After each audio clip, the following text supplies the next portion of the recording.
Sabe quando dois mundos completamente diferentes, como o da saúde e o da justiça, são forçados a se encontrar?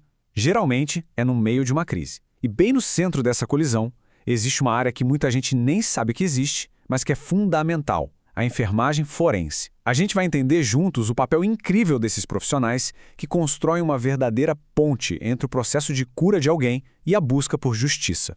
Para isso, nosso papo vai seguir 5 pontos. Primeiro, vamos falar sobre a encruzilhada da crise. Depois, sobre acolhimento e escolha. Em seguida, a gente mergulha na ciência que existe por trás desse cuidado. Aí, a gente fala do dilema do armazenamento de provas. E, por fim, sobre como tudo isso ajuda a restaurar a justiça e a dignidade. Então, para começar, vamos direto ao ponto. Existe uma falha bem séria no sistema que a gente precisa entender. Essa lacuna, ela não é só um detalhe burocrático, sabe? É um verdadeiro abismo. É nesse espaço que provas super importantes podem ser perdidas, manuseadas do jeito errado ou até mal interpretadas. E para quem sofreu a violência, isso pode ser a diferença crucial entre conseguir justiça e ter que conviver com o silêncio. Agora, é muito importante a gente tentar se colocar no lugar de quem chega a um hospital depois de uma violência. É um turbilhão de coisas. Medo de retaliação, vergonha, às vezes até uma culpa que não faz o menor sentido, e é nesse estado de trauma, com a cabeça a mil, que a pessoa se vê tendo que tomar uma das decisões mais pesadas da vida dela. E por que a decisão é tão pesada? Porque é como se a pessoa estivesse com um pé em cada canoa. De um lado tem o mundo da saúde, que só quer saber de cuidar, de curar as feridas físicas e emocionais. Do outro está o mundo da justiça, que precisa de provas, de procedimentos, de formalidade. É exatamente aí, nesse ponto de tensão, que a enfermagem forense entra em cena, para ser a ponte que une esses dois universos. Ok, mas como essa ponte é construída na prática? O primeiro pilar, a base de tudo, é um princípio chamado acolhimento. E acolhimento é muito mais do que só dar um oi. É uma filosofia. O primeiro passo é criar um espaço seguro, de zero julgamento. Significa acreditar no que a pessoa está dizendo, entender o contexto social, cultural dela e, o mais importante de tudo, respeitar o tempo e as decisões dela. A autonomia de quem está ali é a prioridade número 1. E isso nos leva à pergunta de $1 milhão, que fica no ar naquele momento, né? Denunciar? Não denunciar agora? Talvez nunca. A pressão é enorme, mas a resposta não precisa ser imediata. E aqui está a virada de chave, o ponto mais importante de todos. O foco principal é a saúde da pessoa. A lei garante que a coleta de provas pode ser feita sem que haja a obrigação de registrar um boletim de ocorrência. O exame forense, antes de qualquer coisa, é um procedimento de saúde. É um direito que a pessoa tem para preservar suas opções para o futuro. Certo. Com a pessoa se sentindo segura e acolhida, o trabalho vira uma mistura fascinante de empatia com ciência pura e extremamente precisa.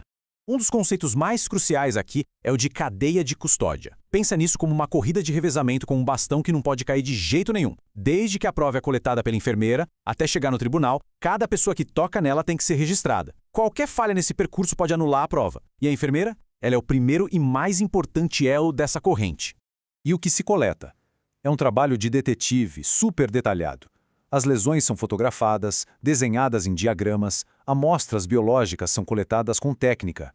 Coisas minúsculas, como um fio de cabelo ou uma fibra de roupa, são procuradas. Até o que tem embaixo das unhas.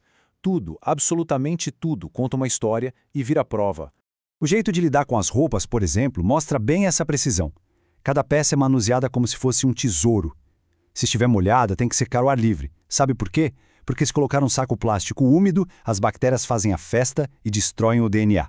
Depois de secas, cada item vai para o seu próprio saco de papel. É uma ciência exata para garantir que a verdade seja preservada. Beleza, as provas foram coletadas com todo esse cuidado. Mas e se a pessoa ainda não decidiu o que vai fazer? Se ela não quer ir à polícia naquele momento? Isso nos joga num desafio logístico gigantesco. Para a gente entender o problema, é preciso saber que existem 2 tipos de armazenamento: o temporário e o de longo prazo. O temporário é tipo uma sala de espera segura lá no hospital mesmo. Já o de longo prazo é outra história. É uma instalação oficial, tipo um cofre de alta segurança com controle de acesso e tudo mais. E quando eu falo alta segurança, eu não estou brincando. Pensa num filme de espionagem. O acesso é restrito para pouquíssimas pessoas. Tem gente monitorando 24 horas por dia, câmeras, detector de movimento, até alarme se a temperatura mudar para não estragar material biológico. As paredes são de concreto. É um nível de controle absurdo, e tem que ser, para que ninguém nunca duvide da integridade daquela prova. Aí vem a pergunta que não quer calar. Um armário trancado num corredor de hospital, mesmo com toda a boa vontade do mundo, consegue garantir esse nível de segurança? A resposta é óbvia, né? Nem de longe. E isso cria um problemão. De quem é a responsabilidade de guardar essa prova com segurança até a pessoa tomar uma decisão? Bom, e tudo isso nos traz para a nossa última parte, para a gente entender o impacto maior dessa especialidade. Um impacto que vai muito além do hospital e afeta tanto quem sofre a violência quanto o sistema de justiça inteiro. Olha só que dado impressionante. Ele mostra o poder que o medo tem. Das vítimas com lesões que denunciam, 53% procuram um médico. Mas entre as que não denunciam, esse número despenca para apenas 18%. A diferença é brutal.